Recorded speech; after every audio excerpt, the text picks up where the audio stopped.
প্রিয় দর্শক, আপনারা কেমন আছেন? আশা করি সকলেই আল্লাহ তাআলার শেষ রহমতে ভালো আছেন।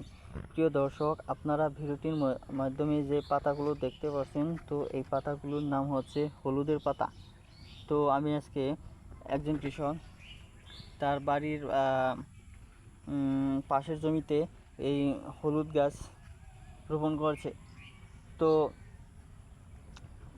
তারা কিন্তু হলুদ কিনে না খাওয়ার জন্যই হয়তোবা রোপণ করে নিয়েছে।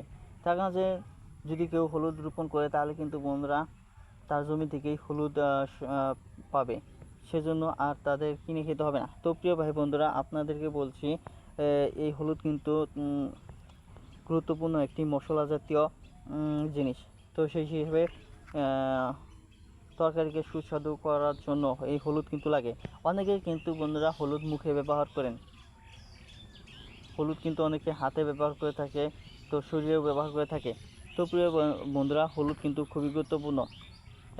তরকারির মধ্যে যদি বন্ধুরা হলুদ না দেওয়া হয় তাহলে সেই তরকারি সুস্বাদু লাগবে না। তো প্রিয় ভাই বন্ধুরা, সেজন্য আপনাদের বাড়ির কোনায় কিংবা চারপাশে যদি খালি জায়গায় পড়ে থাকে তাহলে সেই সমস্ত জায়গায় আপনারা হলুদ চাষ করে নিতে পারেন।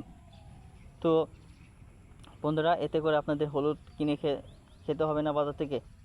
তো ভিডিওটি আপনাদের কেমন লাগলো তা অবশ্যই আপনারা আমাদেরকে কমেন্টের মাধ্যমে জানিয়ে দিন। ধন্যবাদ আপনাদেরকে।